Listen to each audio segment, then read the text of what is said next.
Yahowu, salam gurung penggerak, tergerak, bergerak, menggerakkan. Perkenalkan Bapak Ibu, saya Tri Kurnia Jayazai, calon guru penggerak angkatan ke-10 dari SMK Negeri 1 Tuhemberua, Kabupaten Nias Utara. Ini adalah aksi nyata modul 14 dari saya. Perkenalkan, ini adalah pengajar praktik saya, Bapak Krisman Harefa, dan fasilitator Bapak Arpan Supianto.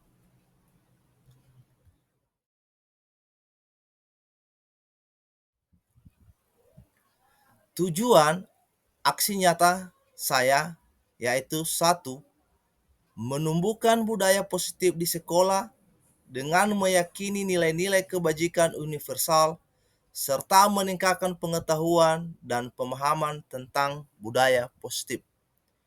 Kedua, menciptakan murid yang merdeka dan disiplin diri yang kuat serta terbentuknya motivasi intrinsik pada murid dengan pembuatan keyakinan kelas.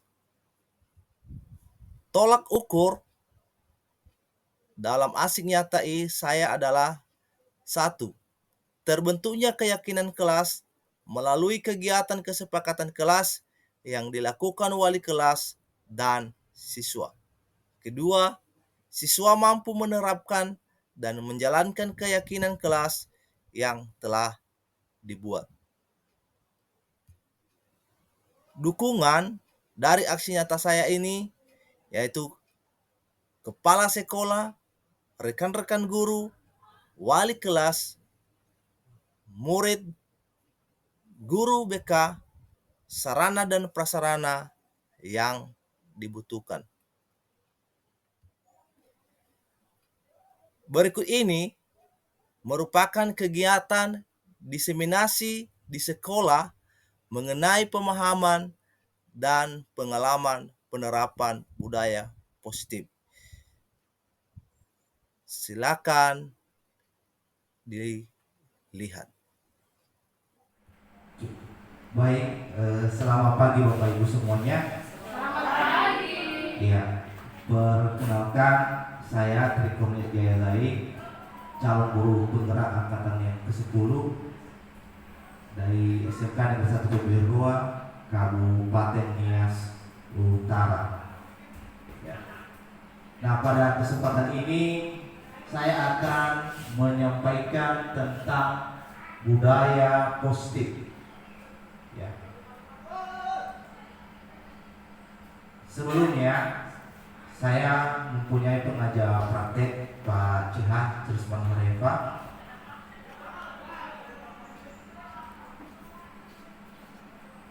Nah, pada budaya positif itu kita mengenal dulu bahwa pada dunia pendidikan itu ada filosofi Ki Hajar Dewantara sebagai landasan kurikulum merdeka. Ya. Mungkin kita tidak asing lagi siapa itu Wakil Ki Hajar Dewantara. Dia adalah yang memutuskan untuk mengenai pendidikan. Nah, ada sebuah semboyan yang dia sampaikan, ingasok song tulodo, in media bangun karso. Jadi di sini menurut Ki Hajar Dewantara, pengajar itu atau otherwise adalah bagian dari pendidikan. Pengajaran merupakan proses pendidikan memberi ilmu atau berfaedah untuk kecakapan hidup anak secara lahir dan batin. Sedangkan pendidikan memberi tuntutan kepada atau terhadap segala kekuatan kodrat yang dimiliki anak agar ia mampu mencapai keselamatan dan kebahagiaan yang setinggi-tingginya baik sebagai seorang manusia maupun sebagai anggota masyarakat.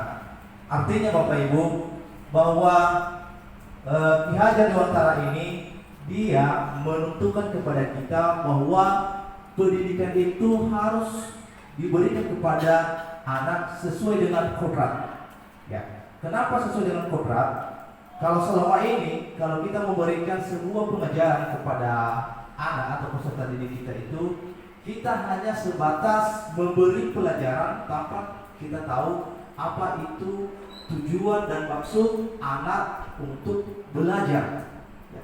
Menurut kodrat ini, ya, kalau kita selama ini melihat siswa itu dalam satu ruangan ada beberapa siswa, tetapi kita hanya melihat secara umum, yaitu hanya sekali saja. Sedangkan pada posisi Ki Hajar Dewantara, artinya kita harus menuntut siswa itu dalam belajar sesuai dengan kodrat. Artinya perbedaan sekarang pada kurikulum merdeka, ya, kita harus membuat kesepakatan kelas. Ya. Artinya kalau ada siswa kita di dalam ruangan, kita itu harus membuat kesepakatan kelas apa yang diinginkan sebenarnya siswa-siswa yang dimaksud. Kadang-kadang selama ini kita hanya memberikan topik, tujuan, tetapi kita tidak tahu apa selera, apa yang harus dipelajari oleh siswa kita untuk menuntut pendidikannya ke jenjang yang dia inginkan. Nah, pendidikan menurut kodratnya setinggi-tingginya itu adalah agar nanti siswa itu menjadi anggota atau masyarakat yang lebih baik. Nah, ini Bapak Ibu, peran pendidik diibaratkan sebagai seorang petani atau tukang kebun. Artinya kita itu adalah pendidik, kita itu seperti petani. Artinya kita dulu menanam atau memberi pupuk atau bagaimana. Setelah itu nanti tanaman subur, berbuah, dan ketika buahnya hasil, buahnya itu berhasil, maka itu adalah kesuksesan sebagai seorang petani. Begitu juga kita sebagai seorang guru. Kalau guru itu kita hanya membimbing anak-anak kita. Kalau kita tidak mendapatkan hasil atau anak-anak kita itu berhasil untuk berikutnya, maka kita itu tidak berhasil. Kenapa? Karena yang kita harapkan itu adalah bagaimana anak-anak kita berhasil untuk ke depan, ya, bisa memenuhi standar kriteria pendidikan untuk berikutnya. Nah, kita lihat dulu bahwa tukang kebun yang tugasnya adalah merawat sesuai dengan kebutuhan dari tanaman-tanaman itu agar tumbuh dan berbuah dengan baik. Tentu saja beda jenis tanaman, beda perlakuannya. Artinya bahwa kita seorang pendidik harus bisa melayani segala bentuk kebutuhan metode belajar siswa yang berbeda-beda. Hal ini berarti belajar yang berorientasi kepada anak.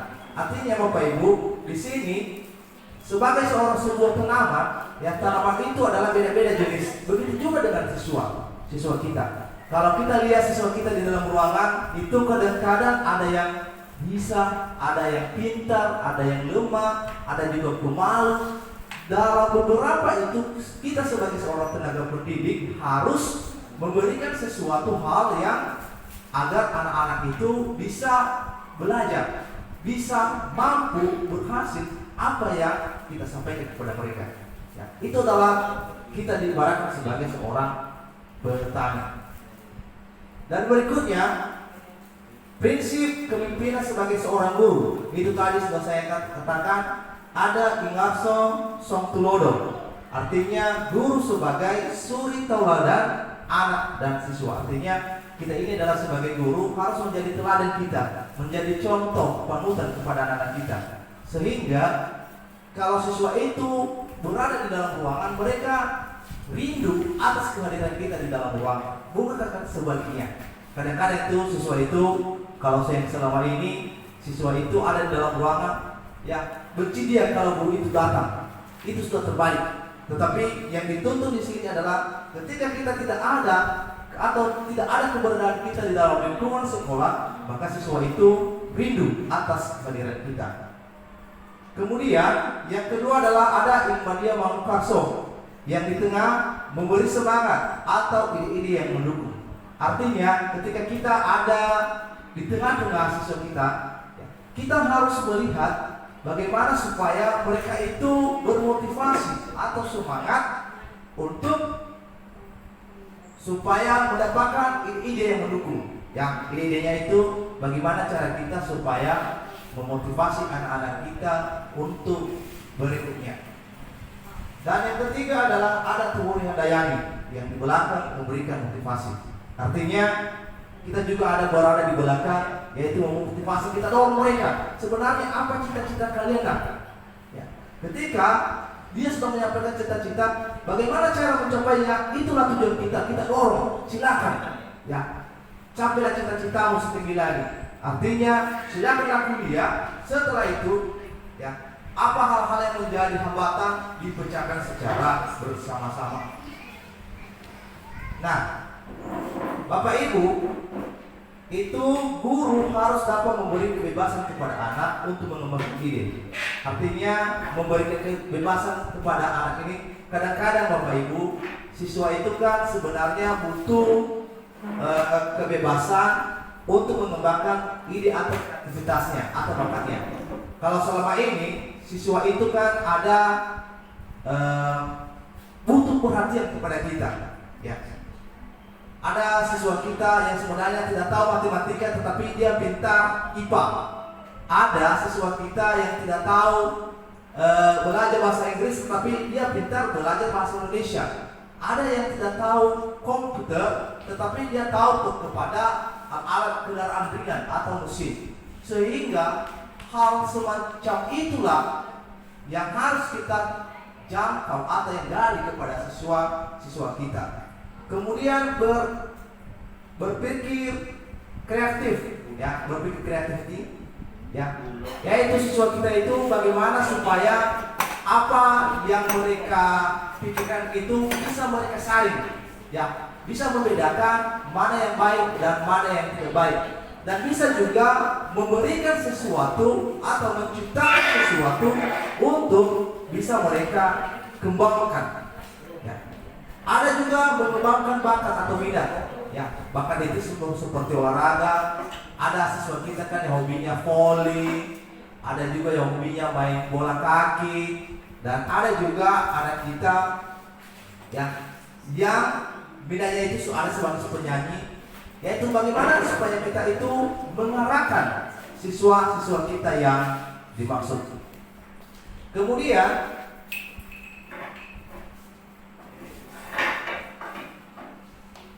kebebasan itu bukan berarti kebebasan mutlak. Perlu tuntutan atau orang dari guru supaya anak tidak kehilangan arah dan membahayakan dirinya.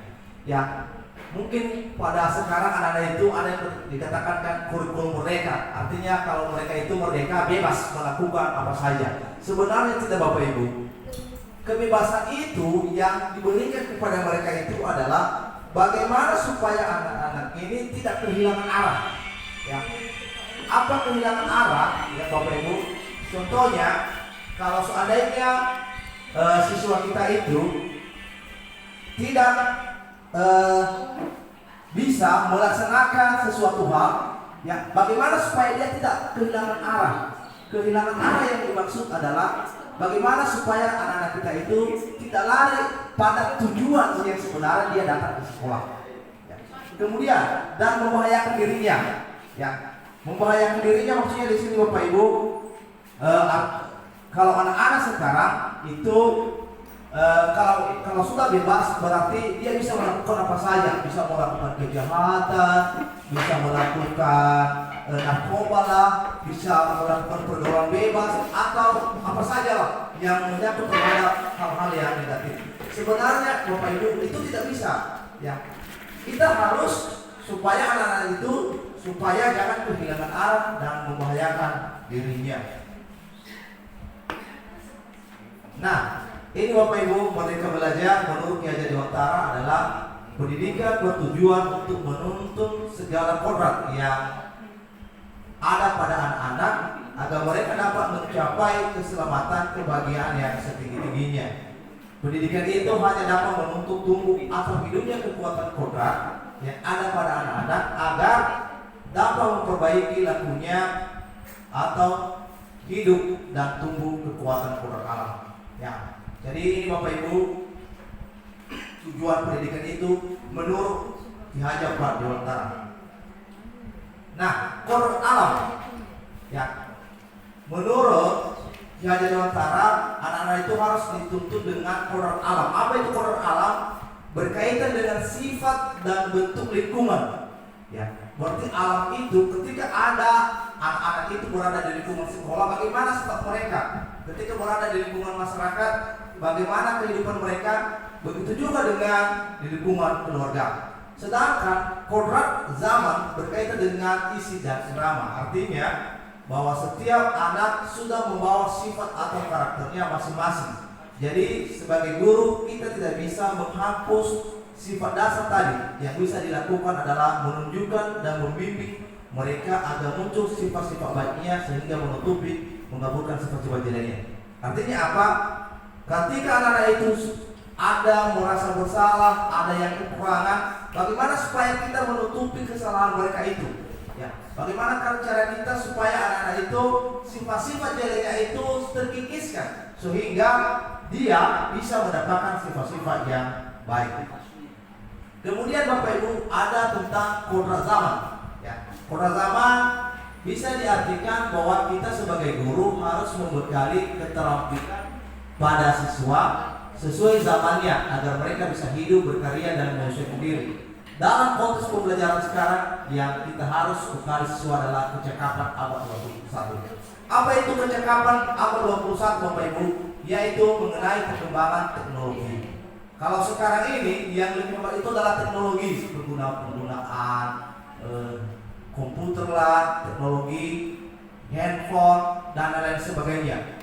Jadi bagaimana supaya anak-anak itu hidup, berkarya dan menyesuaikan diri? Artinya kalau di keluarga kita pemikiran orang-orang zaman dulu dengan kita beda.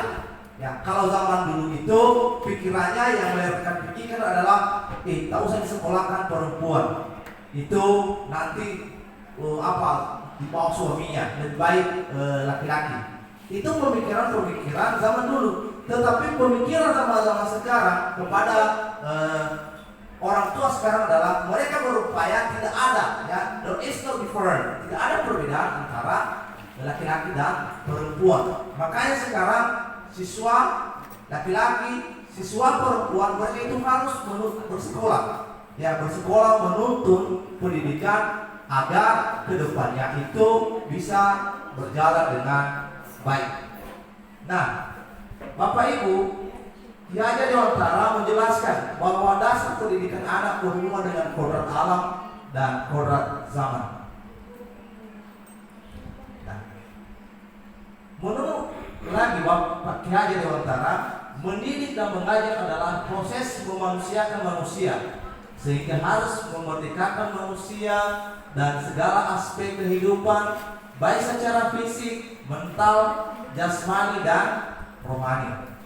Artinya mendidik mengajar itu adalah sebenarnya bagaimana cara kita memanusiakan manusia. Yang kita ajarkan itu adalah manusia, ya, siswa. Ya. Manusia itu bagaimana supaya siswa-siswa kita ini nanti kelak ke depan tidak menjadi suatu beban atau masalah untuk di lingkungan keluarga, masyarakat atau lain-lain sebagainya.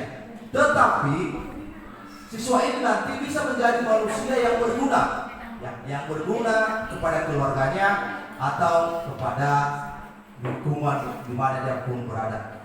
Kemudian memerdekakan manusia dengan segala aspek kehidupan, baik secara fisik. Bagaimana cara kita memerdekakan manusia?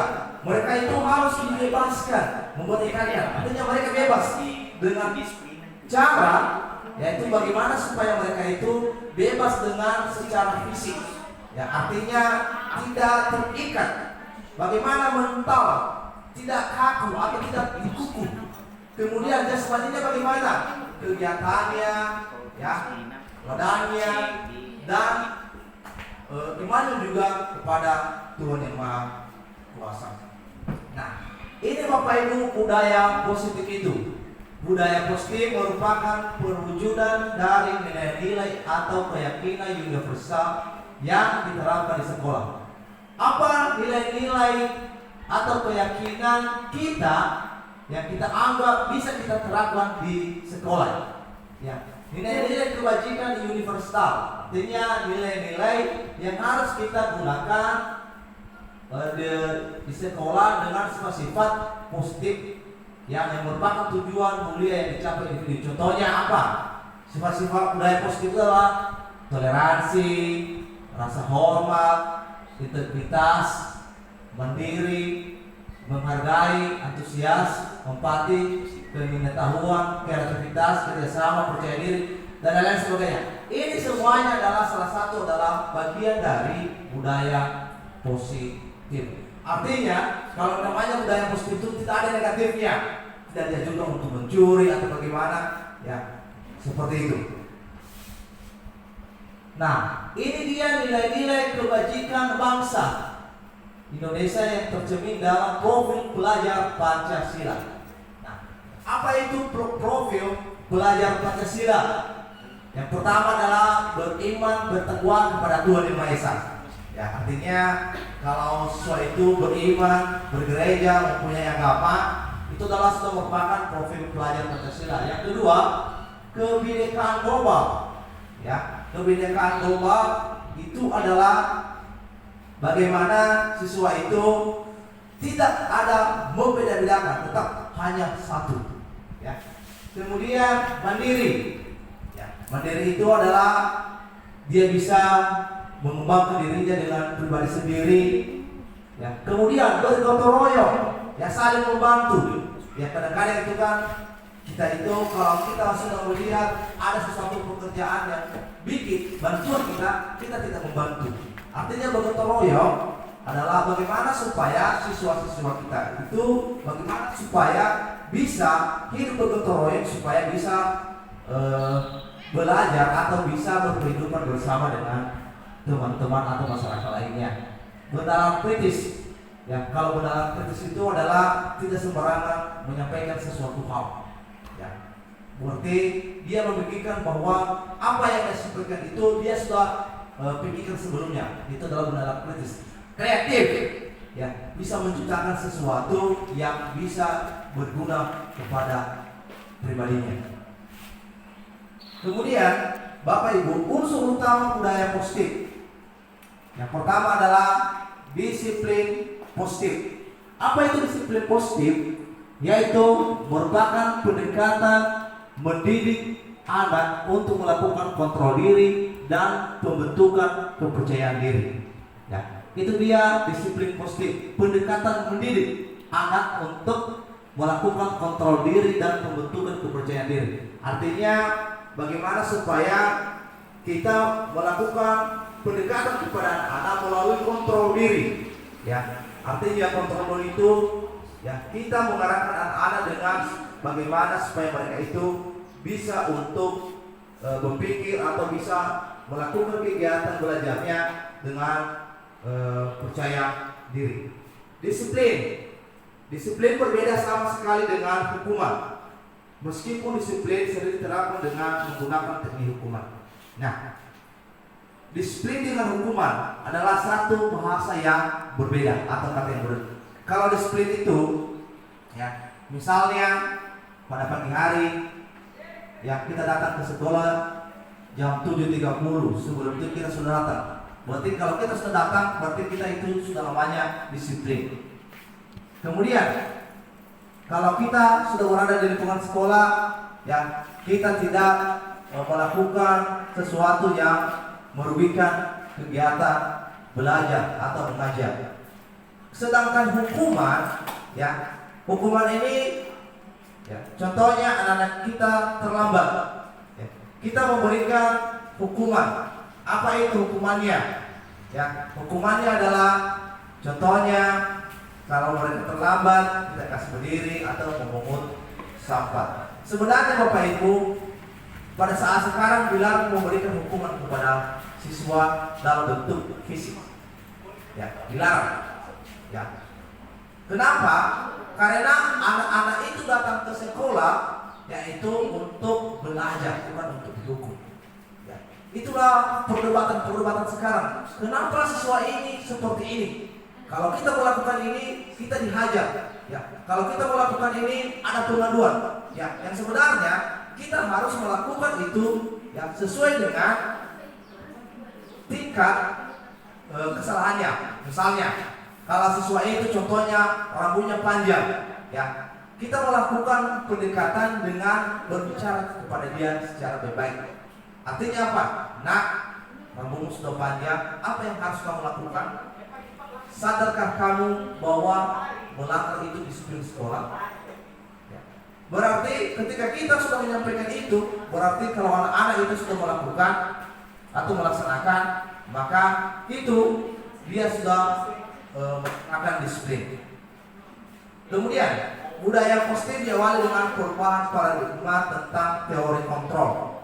Selama ini barangkali kita sebagai guru merasa berkewajiban mengontrol perilaku siswa agar memiliki perilaku sesuai yang guru harapkan. Nah, ini kontrol teori menurut William adalah beberapa miskonsepsi tentang makna kontrol. Kemudian ilusi guru mengontrol murid, ya. Cara guru untuk mengontrol murid. Pada dasarnya kita tidak dapat memaksa murid untuk berbuat sesuatu jikalau murid tersebut memilih untuk tidak melakukannya. Ya, walaupun tampak ya, guru sedang mengontrol perilaku murid, hal ini terjadi karena murid sedang menjadikan dirinya dikontrol. Saat itu, bentuk kontrol guru menjadi kebutuhan dasar yang dipilih murid tersebut adalah tersebut. Teori kontrol menyatakan bahwa semua perilaku memiliki tujuan, bahkan terhadap perilaku yang tidak disukai. Ilusi bahwa semua penggunaan penguatan positif efektif dan bermartabat. Artinya apa? Kalau kita sudah melakukan penguatan positif, apakah itu efektif dan bermartabat, yaitu penguatan positif atau rujukan bentuk kontrol.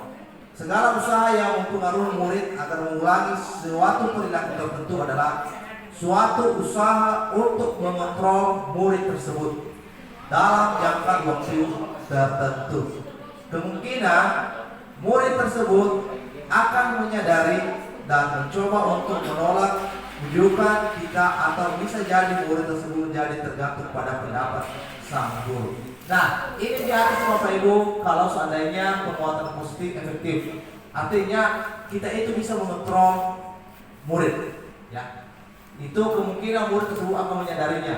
Artinya, kalau sesuatu terjadi kepada siswa, kalau kita melaksanakan pendekatan kepada dia, maka dia bisa melakukannya dengan apa yang sudah kita sampaikan kepada dia.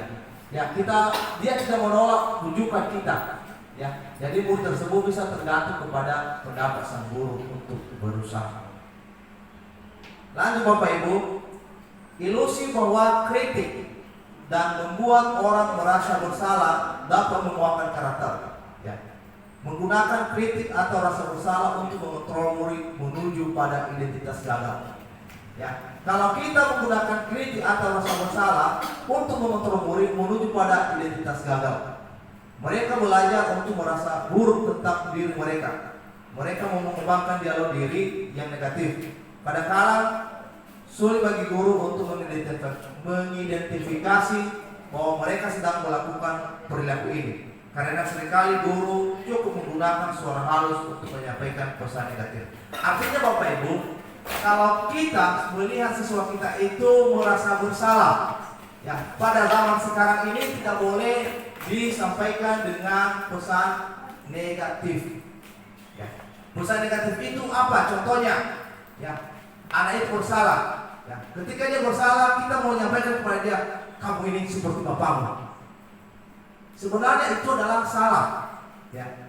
Tapi bagaimana supaya siswa kita itu menyampaikan dengan suara halus? Ya. Kita menyampaikan, nah, tanpa kamu bahwa kamu ini tidak sesuai dengan sikap sebagai seorang siswa. Jangan kita bawa-bawakan nama yang lain. Nah itu, ya, sebenarnya itu yang perlu dihindari. Ya, dihindari pada kurikulum merdeka. Nah, apalagi Bapak Ibu, ya, suara halus. Misalnya kalau siswa kita itu kan kadang-kadang terlambat masuk, ya. Kita memberikan komentar, kamu lagi seringkali terlambat, dari mana saja. Sebenarnya pada saat sekarang tidak boleh seperti itu. Ya. Kalau sudah terlambat, kita ajar bicara, nah, ya, kamu tahu kalau kamu terlambat dari mana saja. Ya. Artinya tidak boleh diberikan dengan pesan yang negatif. Ya. Kita harus memberikan dengan pesan yang positif. Nah, ini Bapak Ibu, ilusi bahwa orang dewasa memiliki hak untuk memaksa. Ya, banyak orang dewasa yang percaya bahwa mereka memiliki tanggung jawab untuk membuat murid-murid berbuat hal tertentu. Apapun yang dilakukan dapat diterima selama ada sebuah kemajuan berdasarkan sebuah pengukuran kinerja. Pada saat itu pula orang dewasa akan menyadari bahwa perilaku memaksa tidak akan efektif untuk jangka panjang dan sebuah hubungan permusuhan akan terbentuk. Nah, ini jika seandainya memiliki hak untuk memaksa. Nah, ada 5 posisi kontrol. Artinya 5 posisi kontrol ini ketika kita berhadapan dengan siswa. 1, penghukum. Ya. Nanti kita lihat di sini di mana kita berada ketika kita berikan di hadapan dengan siswa. Penghukum ini adalah contohnya seorang penghukum bisa menggunakan hukuman fisik atau verbal.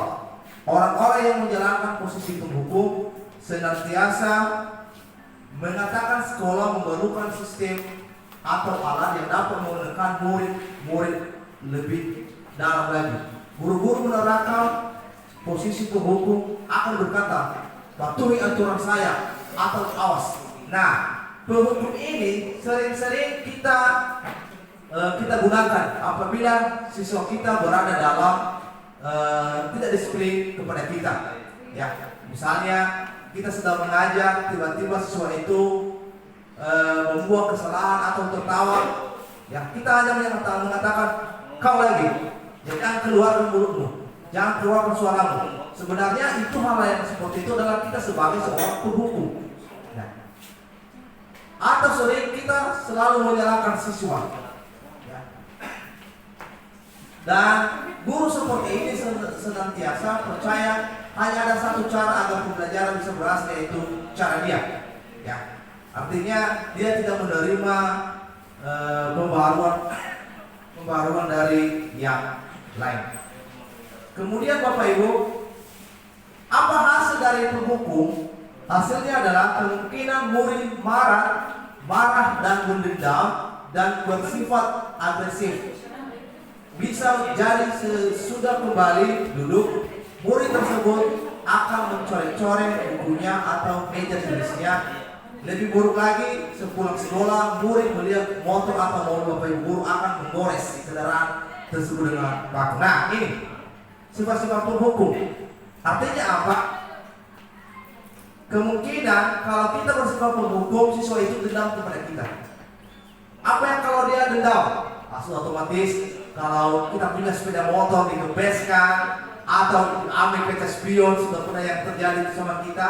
Atau lebih buruk lagi adalah kalau kita lihat di depan dia meludah atau dia memaki atau hal-hal lain-lain.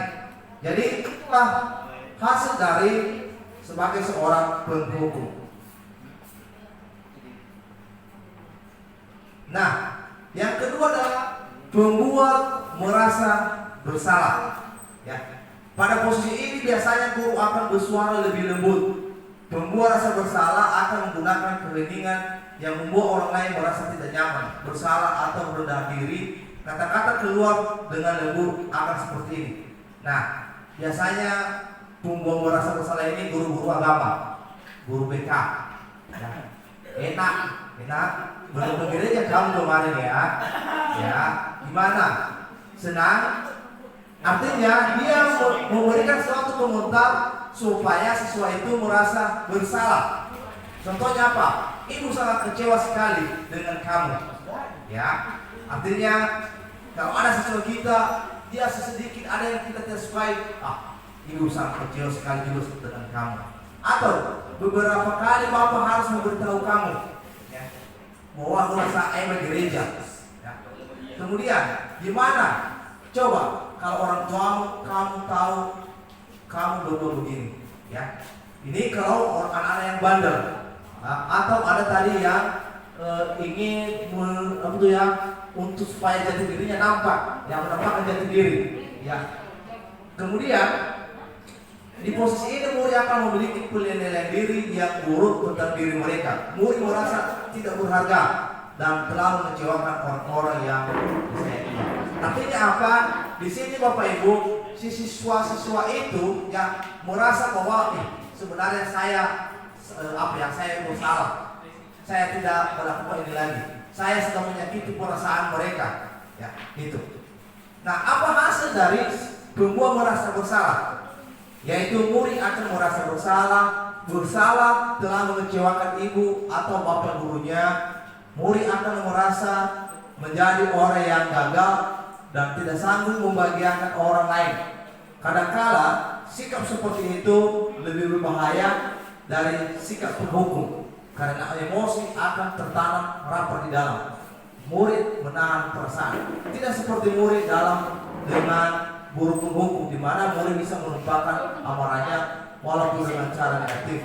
Murid tertekan seperti inilah tiba-tiba meletus amarahnya dan bisa menyakiti diri sendiri atau orang lain. Nah, kalau kita sering membuat siswa itu merasa bersalah, dia menyimpan, ya, sesuatu hal tidak terucap dengan kata-kata. Artinya dia bisa menyakiti diri sendiri atau orang lain. Ya, menyakiti diri sendiri atau orang lain itu adalah pada merasa bersalah ini. Yang ketiga, kita minum air dulu Bapak Ibu.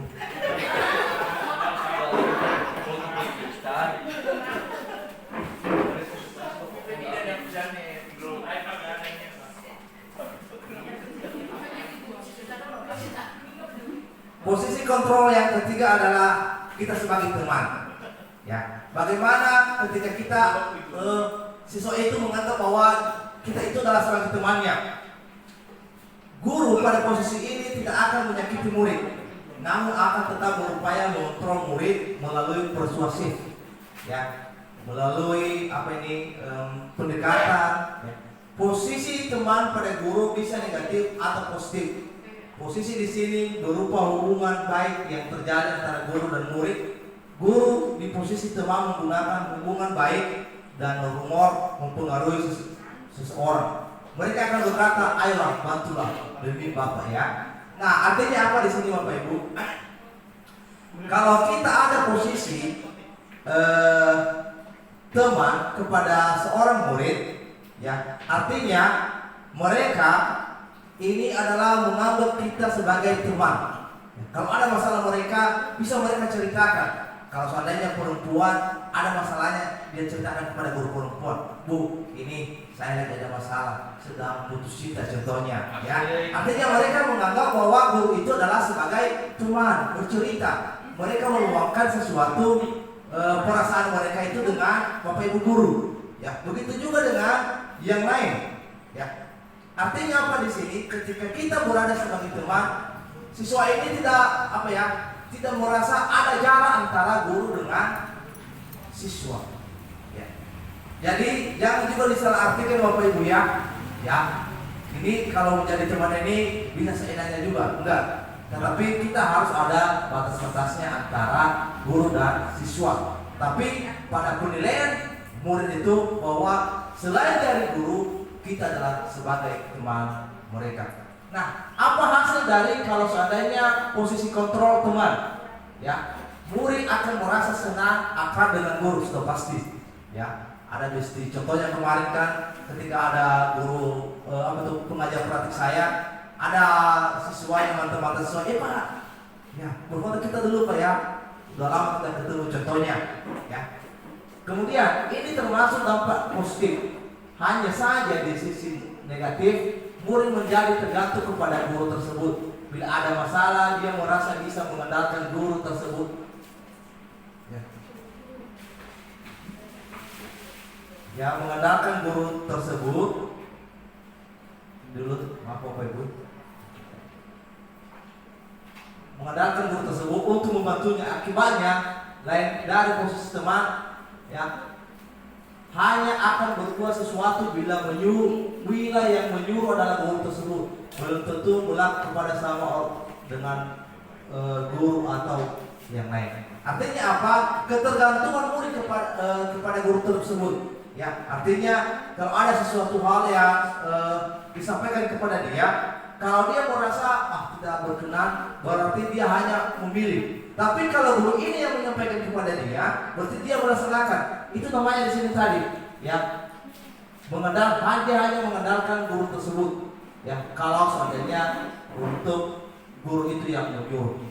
Ini dalam posisi teman. Berikutnya Bapak Ibu, ya, pendekatan yang berikutnya adalah pemantau. Ya, memantau ini kita hanya mengawasi saja.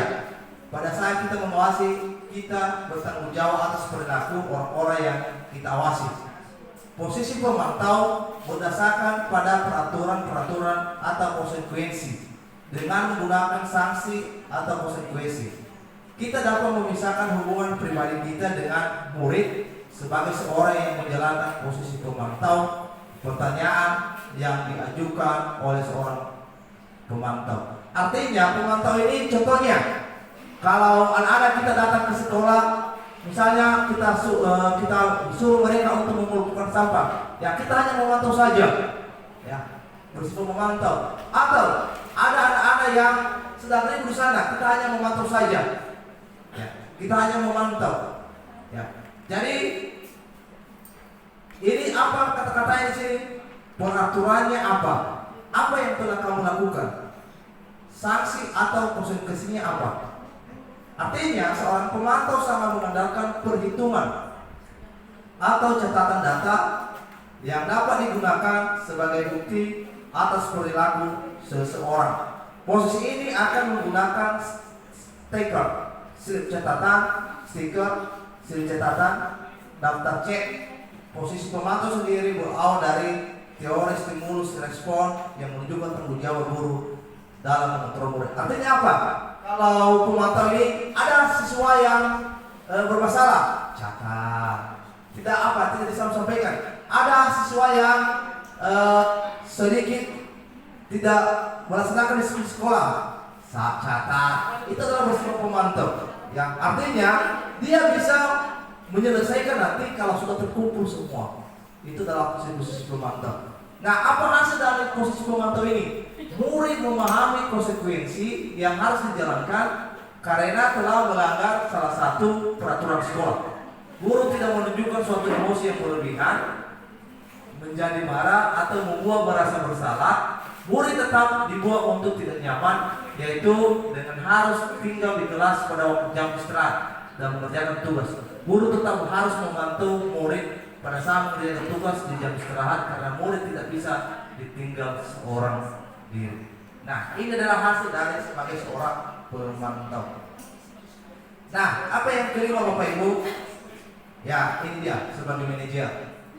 Nah, bagaimana seorang manajer? Mungkin ada di antara kita manajer atau direktur. Nah, sifatnya seperti apa?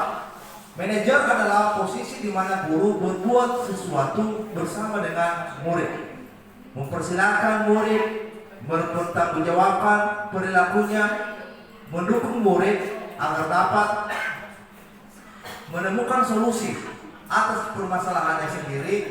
Seorang manajer telah memiliki keterampilan di posisi teman maupun pemantau, dan dengan demikian bisa jadi waktu tertentu kembali kepada kedua posisi tersebut bila diperlukan. Nah, kalau manajer, bagaimana itu manajer? Kalau manajer itu dia yang duduk, ya, dia menduduk, tetapi di mana berbuat sesuatu bersama dengan murid atau mempersilahkan murid untuk jawaban perilaku. Artinya, kalau ada sesuatu yang dilaksanakan oleh siswa yang tidak sesuai, tetapi dia yang mendukung murid supaya dapat menemukan solusi dari permasalahannya. Ya. Mungkin kita tahu bahwa siswa itu beda-beda, yang beda-beda sikapnya. Bagaimana kalau kita sebagai posisi manajer, ya, oh siswa ini Bagaimana cara menghadapi siswa ini? Oh, ini caranya ya.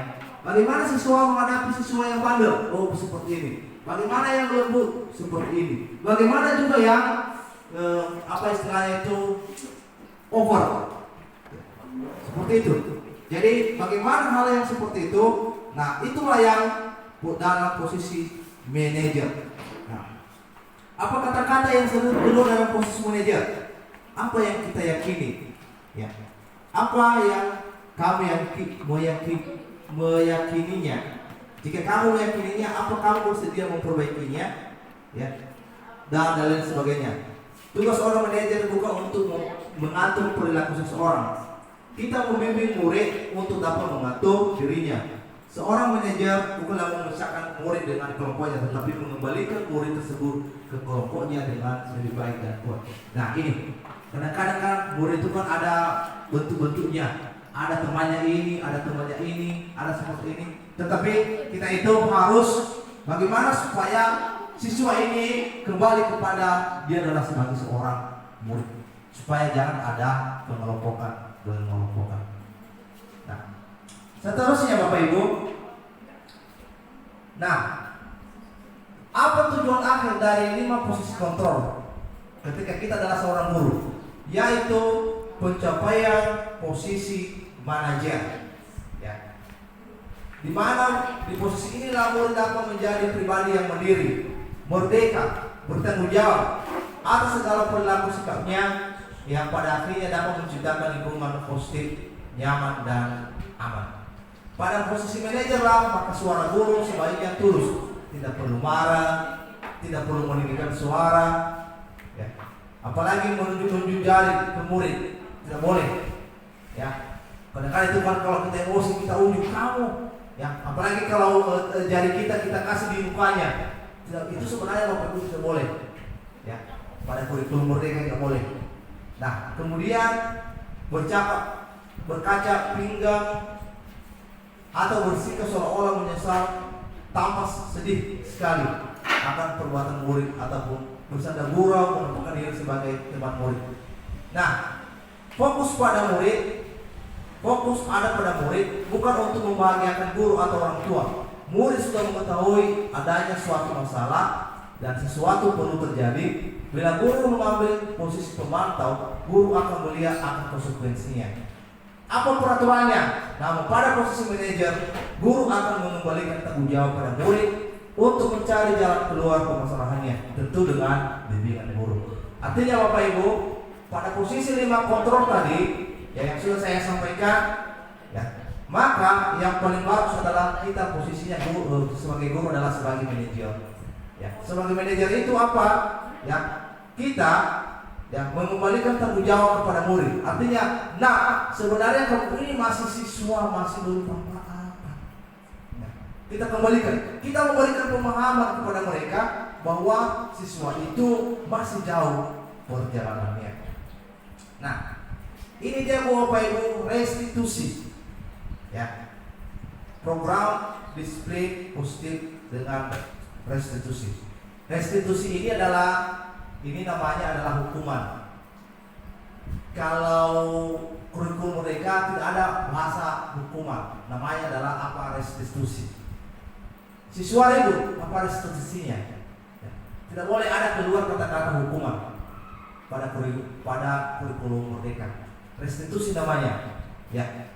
Restitusi adalah proses menciptakan kondisi bagi murid untuk memperbaiki kesalahan mereka, sehingga mereka bisa kembali pada kelompok mereka dengan karakter yang kuat. Nah, menurut Bosen, restitusi juga merupakan proses kolaboratif yang mengajarkan murid untuk mencari solusi untuk masalah mereka dan membantu murid berpikir tentang orang seperti apa mereka inginkan dan bagaimana mereka harus memperlakukan orang lain.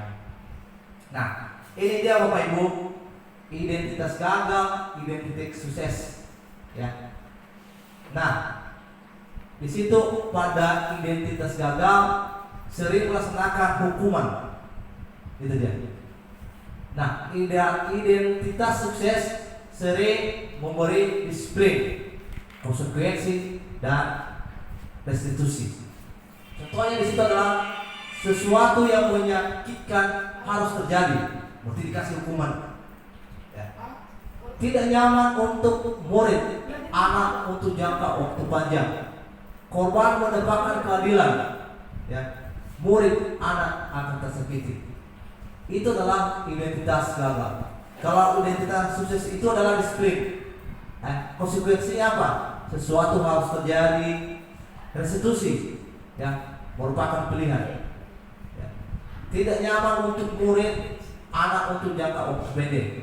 Korban bisa diabaikan, murid, anak dibuat tidak nyaman. Apa kalau ada hal-hal konsekuensi itu adalah pemecahan masalahnya adalah restitusi, menguatkan murid, anak dalam waktu jangka waktu panjang. Korban mendapatkan ganti, murid atau anak mendapatkan penguatan. Itu dia. Nah, ini Bapak Ibu jenis identitas gagal, hukuman, dan itu juga identitas sukses, disiplin. Ini sudah banyak. Ini. Nah, hukuman bersifat tidak terencana atau tiba-tiba. Nah, itu adalah hukuman. Ya. Kadang-kadang ada anak-anak marah, langsung kita berikan hukuman, atau kita pukul dia lah atau bagaimana, itu adalah hukuman. Ya. Anak atau murid tidak tahu apa yang akan terjadi dan tidak dilibatkan. Ya. Hukuman bersifat satu arah dari pihak guru yang memberikan, dan murid hanya menerima suatu hukuman tanpa melalui suatu kesepakatan ataupun arahan dari pihak guru, baik sebelum atau sesudahnya. Hukuman yang diberikan bisa berupa fisik maupun psikis. Murid anak disakiti oleh suatu perbuatan atau kata-kata. Nah, artinya Bapak Ibu, kalau ini di atas adalah bentuk-bentuk dari kalau kita mau memberikan sebagai hukuman. Nah, sementara apa itu disiplin? Ya, disiplin dalam bentuk konsekuensi, sudah terencana atau sudah disepakati. Misalnya kan kalau sama kita kan ada tata tertib kita, itu adalah disiplin. Sudah disepakati, sudah disetujui oleh orang lain. Itu adalah disiplin. Nah, ada penghargaan. Nah, bagaimana kalau kita siswa itu supaya mereka itu bisa belajar dengan baik, kita kasih penghargaan. Nah, ini tidak. Mengemukakan baik penghargaan maupun hukuman adalah cara mengontrol perilaku seseorang yang menghancurkan potensi untuk pembelajaran yang sesungguhnya. Menurut Kohn, secara ideal, tindakan belajar itu sendiri atau penghargaan sesungguhnya. Kohn selanjutnya juga mengemukakan beberapa pernyataan dari hasil pengamatannya selama ini tentang tindakan memberi penghargaan yang nilainya sama dengan menghukum seseorang. Penghargaan, ya. Contohnya apa? Ada siswa kita yang melakukan kesalahan, tetapi kita memberikan penghargaan kepada dia. Inilah siswa ini jangan ditiru. Padahal kita memperkenalkan dia itu sebenarnya karena dia sudah bersalah. Ya. Itu sebenarnya itu adalah yang memberikan penghargaan. Nah, apa pengaruh jangka pendek dan jangka panjang pada bentuk penghargaan? Ya, penghargaan efektif jika kita menginginkan seseorang melakukan sesuatu yang kita inginkan dalam jangka waktu yang pendek. Kemudian pengaruh jangka penghargaan adalah jika kita menggunakan penghargaan lagi dan lagi, maka orang tersebut akan tergantung pada penghargaan yang diberikan serta kehilangan motivasi dari dalam. Nah, kadang-kadang ini kita sebagai orang tua, kalau kita menginginkan sesuatu kepada anak, kalau Anda juara satu, nanti saya beli ini. Itu adalah artinya ketika anak melakukan sesuatu itu karena ada penghargaan. Sebenarnya Bapak Ibu, itu udah nanti kalau udah terbiasa itu menjadi kebiasaannya. Dia tidak melakukan sesuatu kalau tidak ada iming-iming. Ya, tidak ada iming-iming. Contohnya, ya. Nah, silakan beli dulu ini. nanti yang lebih silakan diambil, beli jajan. Nanti kalau kita suruh lagi beli ini tidak ada uang kembaliannya, tidak mau dia, tidak mau, harus ada penghargaannya. Ya, seperti itu contohnya pada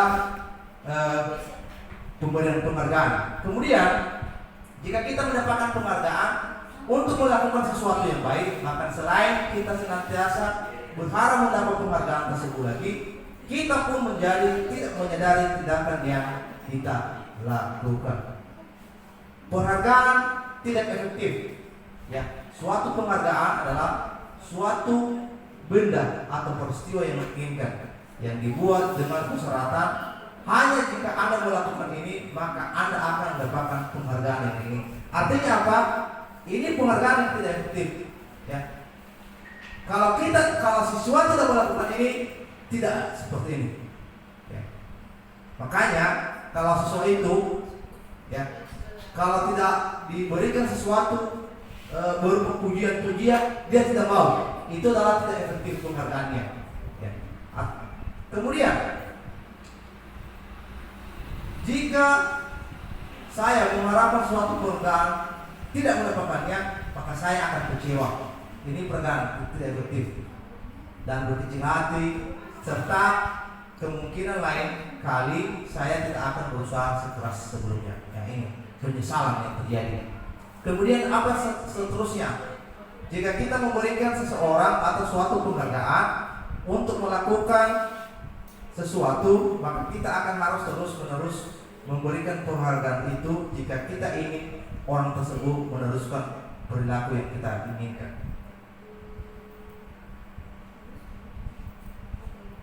Yang berikutnya, yang keempat, orang yang berusaha berhenti merokok atau orang yang berusaha diet menguruskan badan bila diberikan penghargaan hampir pasti tidak berhasil. Nah, ini bagi kami ini yang merokok juga ini. Kemudian yang diet sama Ibu Dewi, mau dia ya mengurus badan ini dan diberikan penghargaan. Ya udah. Ya. Sebenarnya dia enjoy. Kalau seperti ini saya, ya udah, saya mati aja. Ya. Ya, jadi seperti itu. Ada juga penghargaan merusak hubungan. Ya, ketika seseorang diberi penghargaan atau dipuji di depan orang banyak, maka yang lain akan merasa iri. Nah, ini iri, dan sebagian dari mereka akan tidak menyukai orang yang diberikan penghargaan tersebut. Kemudian, jika seorang guru sering memberikan penghargaan kepada muridnya, besar kemungkinan murid-muridnya itu termotivasi hanya untuk menyenangkan gurunya. Ya, mereka akan bersikap jujur kepada guru tersebut. Ya, artinya apa? Kalau kita sebagai guru memberikan penghargaan kepada murid, ya kemungkinan karena termotivasi murid-murid ini hanya untuk menyenangkan kita. Kalau kita tidak lakukan ini nanti, ya gimana lah perasaan bapak ini? Nah, itu.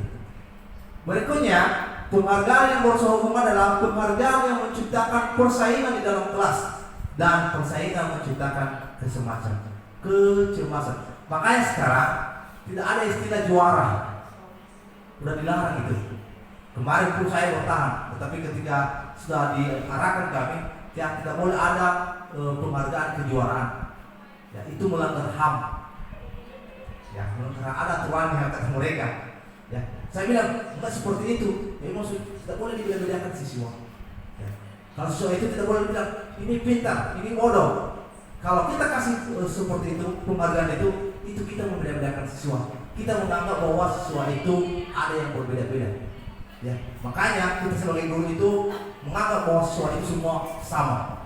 Ya, penghargaan yang menciptakan persaingan di dalam kelas. Kemudian penghargaan yang bersehubungan mereka yang percaya bahwa mereka tidak memiliki kesempatan untuk mendapatkan penghargaan akan berhenti mencoba. Ya, berhenti mencoba ini contohnya apa? Kalau anak-anak kita tamat, ya dia ingin melanjut dengan melalui kuliah jalur bidik misi. Tapi karena banyak yang menumpuk di atas, dia merasa dia berhenti mencoba. Saya tidak bisa. Nanti saya tidak seperti ini. Mungkin ini nanti yang urutan ini 1 sampai 10 ini nanti ya aku mendapatkan atau yang bisa lulus kesempatan. Tidak seperti itu. Itu adalah penghargaan yang merusak hubungan.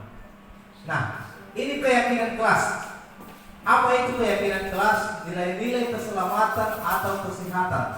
Inilah yang kita disebut sebagai suatu keyakinan. Keyakinan kelas ini adalah kesepakatan kelas.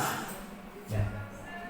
Kemudian, yaitu nilai-nilai kebajikan universal yang disepakati secara tersirat-tersurat lepas latar belakang suku, negara, bahasa maupun agama. Keyakinan kelas adalah salah satu diskusi positif yang bisa kita terapkan dalam membangun positif di sekolah dengan adanya keyakinan kelas. Di setiap kelas diharapkan dapat mewujudkan tujuan pendidikan yang berorientasi kepada profil pengajar dewasa. Perbedaan keyakinan kelas dengan peraturan. Keyakinan kelas abstrak daripada peraturan. Ya, rincinya apa? Keyakinan kelas berupa pernyataan-pernyataan universal. Sedangkan pernyataan keyakinan kelas senantiasa dibuat dalam bentuk positif. Kemudian, peraturan sekolah merupakan sejumlah peraturan yang harus ditaati atau dilaksanakan di sekolah agar proses belajar mengajar dapat berlangsung dengan lancar. Yang berikutnya Bapak Ibu, peraturan sekolah lebih dominan pada disiplin hukuman, konsekuensi, sedangkan keyakinan kelas dirancang dan diterapkan di sekolah adalah terwujudnya budaya positif di lingkungan sekolah. Budaya positif merupakan bentuk dari nilai-nilai atau keyakinan universal yang diimplementasikan di sekolah. Nah, ini dia ciri-ciri keyakinan kelas. Udah jam berapa Pak? Ya, Sudah berapa menit? 59. 59.06. Lagi. Oke. Ciri-ciri keyakinan sekolah atau kelas. Keyakinan kelas bersifat abstrak dan pada peraturan yang lebih rinci dan konkret. Keyakinan kelas berupa pernyataan universal. Keyakinan kelas senantiasa dibuat dalam bentuk positif. Keyakinan kelas hendaknya tidak terlalu banyak sehingga mudah diingat dan dipahami oleh semua warga kelas. Nah, ini dari atas Bapak Ibu ciri-cirinya. Nah, ada 3 sisi segitiga restitusi. Nah, ini dia. Ya. Kamu tentu punya alasan mengapa melakukan itu. Ada cara yang lebih efektif untuk mendapatkan apa yang kamu butuhkan. Ya. Artinya dalam penyelesaian masalah ini yang kita laksanakan. Yang pertama, validasi tindakan yang salah. Kemudian menstabilkan identitas. Yang berikutnya menanyakan keyakinan. Artinya menstabilkan identitas ini adalah dia tahu bahwa dia itu sebenarnya siswa. Ya, kita tanyakan, kamu ini sebenarnya apa kalau kamu siswa? Nah, validasi tindakan yang salah. Tadi yang kamu lakukan itu merasa bersalah tidak? Kamu terlambat datang di dalam kelas. Iya Pak, terlambat. Nah, kita kasih menanyakan keyakinan. Bagaimana kalau kamu terlambat sekali lagi? Ya Pak, saya tidak terlambat lagi, saya akan berusaha. Nah, seperti inilah cara untuk pada segitiga restitusi. Nah, ini dia langkah-langkahnya menstabilkan identitas, teori kontrol, dan lain-lain sebagainya. Lanjut Bapak Ibu, kita sedikit lagi.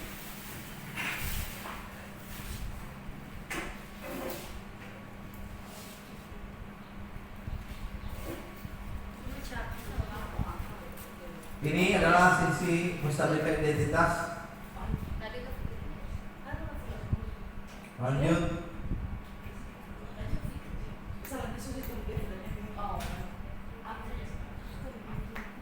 Nah, ini kalau kita ingin menjadi reflektif, maka kita harus meyakinkan si anak dengan cara mengatakan kalimat-kalimat ini. Berbuat salah itu tidak apa. Artinya, kemudian tidak ada manusia yang sempurna. Saya juga pernah melakukan kesalahan itu. Kita bisa menyelesaikan. Bapak Ibu tidak tertarik mencari siapa yang salah, tapi Bapak Ibu ingin mencari solusi dari permasalahan ini. kamu berhak merasa begitu. Apakah kamu sedang menjadi teman yang baik buat diri kamu sendiri? Artinya apa Bapak Ibu? Kalau siswa itu bermasalah, ya pada dasarnya dalam pendekatan yang kita buat, kita harus bisa mengetahui bahwa siswa itu merasa bersalah tidak. Dan setelah merasa bersalah, apa yang harus kita lakukan? Apa restitusi yang kita harapkan kepada dia supaya dia berjanji tidak bisa melakukannya.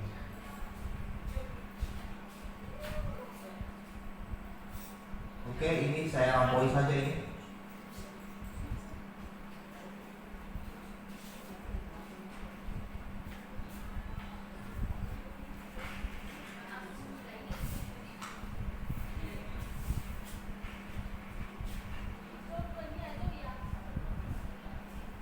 Nah ini pertanyaan bahwa ini menghubungkan keyakinan anak dengan keyakinan kelas atau keluarga.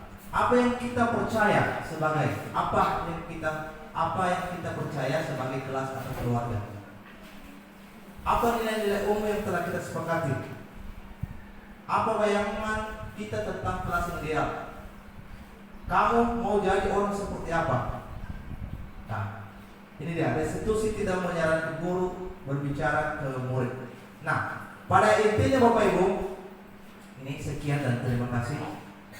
Pada dasarnya, ketika kita memasuki ruangan di dalam kelas, kita harus buat kesepakatan kelas. Apa itu kesepakatan kelas? Pertama, menanyakan kepada siswa apa yang harus kita sepakati di dalam kelas. Contohnya apa? Saya mengajar hari ini, apa yang restitusi yang kita buat. Kalau sudah masuk tidak boleh ada yang keluar. Kemudian kalau ada yang membuat masalah silakan disampaikan. Berikutnya apa? Kita menggunakan waktu seperti ini dan kita juga menggunakan waktu seperti ini. Kita ada pembagian kelompok. Kenapa seperti ini? Harus ada kesepakatan kelas karena kita harus mengetahui apa yang diinginkan oleh siswa. Kalau tidak ada siswa yang kita tahu bahwa apa yang dia inginkan, berarti kita merasa bahwa kita masih belum untuk meyakinkan bahwa siswa itu akan nanti berhasil. Mungkin itu saja Bapak Ibu yang bisa saya sampaikan pada pertemuan ini mengenai budaya positif. Mungkin berikanlah tepuk tangan dulu buat yang menyampaikan hari ini. Terima kasih. Mungkin satu atau dua orang saja yang mau pertanyaan dulu. Kalau ada yang bertanya silakan, satu saja. Sudah mengerti semua Pak. Ya Bapak, ya silakan Pak.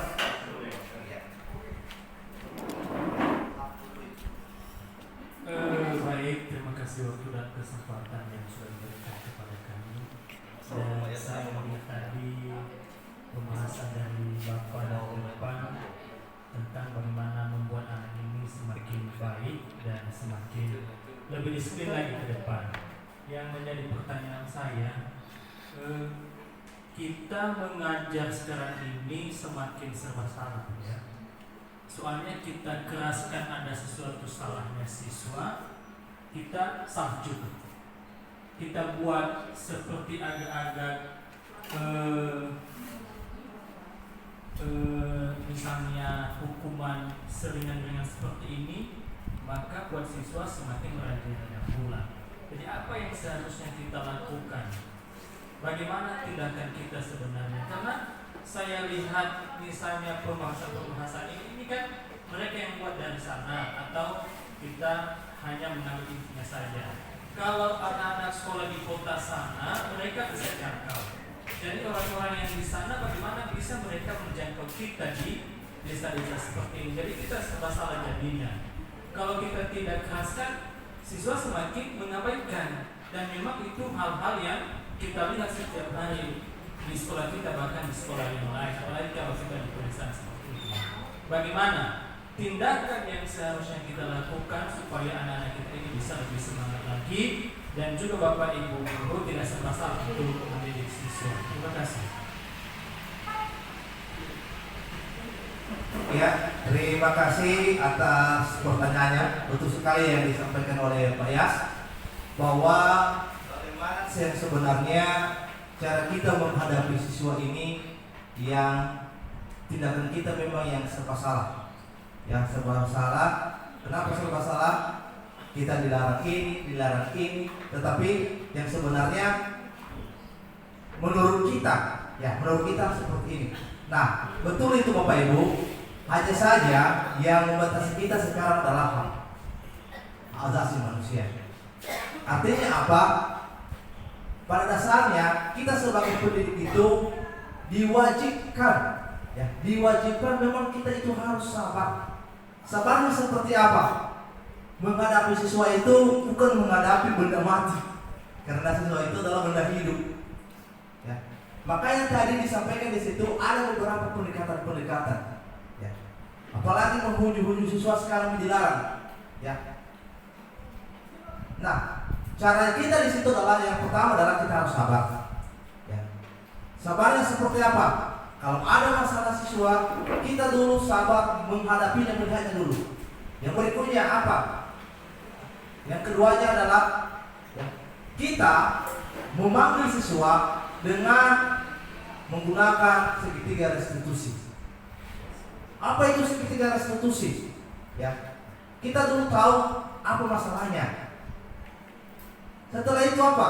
Kita harus tanya, ya, sebenarnya menurut kamu bagus nggak yang kamu lakukan ini? Nah, setelah itu kita harus membuat bagaimana supaya siswa ini tidak mengulanginya lagi.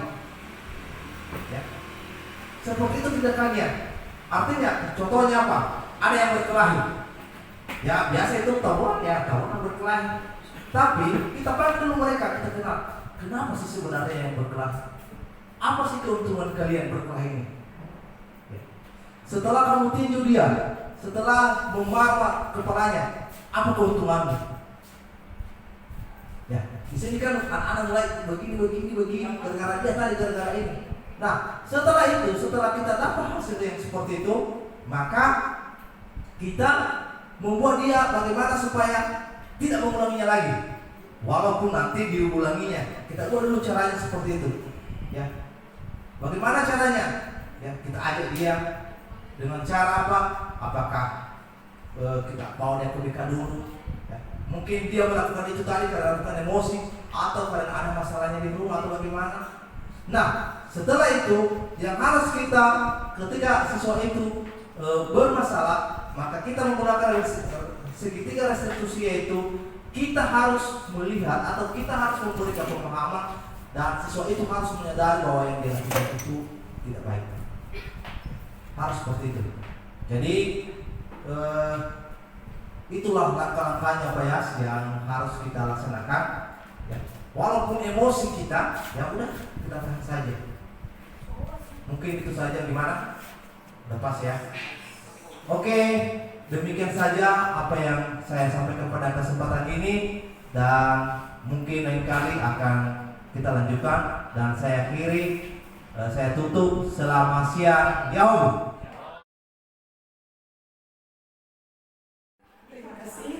Nama saya Libertina Warobu. Saya adalah salah seorang guru di SMK Negeri 1 Teguh, yang mana saya sebagai wakasek bidang kurikulum. Kami menanggapi mengenai budaya positif yang disampaikan oleh Bapak Tri Kurniat Zai SPD, di mana budaya positif itu merupakan perwujudan dari nilai-nilai keyakinan yang dapat diterapkan di sekolah. Dan kami Bapak Ibu guru sangat menyambut baik mengenai nilai-nilai kebijakan ini yang mana bersifat positif, di mana kita bisa saling berdekatan dengan siswa. Bisa kita mencapai tujuan-tujuan kita nanti, bagaimana kita sebagai seorang guru bisa memberikan toleransi, memberikan rasa hormat baik di lingkungan sekolah maupun di lingkungan luar. Jadi itu saja yang bisa kami sampaikan, dan atas perhatian kami ucapkan terima kasih. Nama saya Muhammad Zai, guru SMK rekan Direktur Belwa, hari ini kami telah mengikuti penyampaian materi dari Bapak Tri Kurniadai tentang budaya positif. Dari materi yang sudah disampaikan, kami sangat dibukakan pikiran, wawasan bagaimana kami bisa menghadapi siswa-siswi, terutama dalam melihat karakter mereka dan bagaimana mengatasi kenakalan siswa dalam hal mengikuti proses pembelajaran. Tadi saya sempat mendengar bahwa dalam menghadapi siswa itu harus kita banyak bersabar. Dan ini hal yang sangat positif yang harus dimiliki oleh seorang guru. Kalau kita lihat karakter siswa itu memang tidak sama semua. Dari 1000 orang siswa, karakternya ada 1000 jenis. Itu sebabnya sebagai seorang guru harus memiliki kesabaran yang besar untuk menghadapi siswa dalam memproses mereka sehingga mereka berhasil dalam mengikuti pembelajaran. Demikian juga Bapak Ibu guru, dalam proses menyampaikan pembelajaran tentu ini satu hal yang positif supaya apa yang disampaikan itu bisa memberi dampak yang baik. Demikian saja yang kami bisa sampaikan, merespon apa yang sudah disampaikan oleh Pak Tri Kurniat dalam materi budaya positif, secara khusus dalam proses pembelajaran kurikulum merdeka. Terima kasih. Yahoo.